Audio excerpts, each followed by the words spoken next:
We'll guide you through how to fix a USB drive not showing up in Windows. If you find this useful, then please consider subscribing and liking the video. So you've gone and plugged in your USB into your computer, but it's not appearing.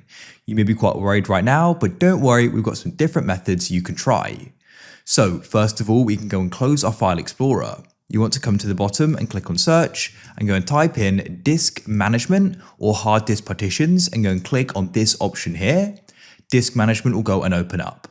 Now, what you need to do is go and scroll down at the bottom here and go and find your USB. You can go and see it's appearing, but it's not appearing in our file explorer. So what we need to do is go and right click on this here and click change drive letter and paths. Make sure it's got a drive letter. So click on add and then you can go and choose a letter. I'll just do D. I'll press OK and you can see it then appears.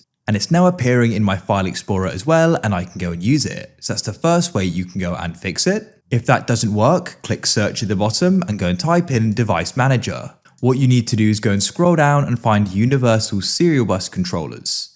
Then you want to go and find USB mash storage device, right click on it, and you want to go and click on uninstall device. Then press uninstall again. Now what you need to do is go and click on the Windows button at the bottom of your computer and we can come over to the right and go and restart it. When it goes and restarts, hopefully now it goes and appears. If you found this useful, then please leave a like for more.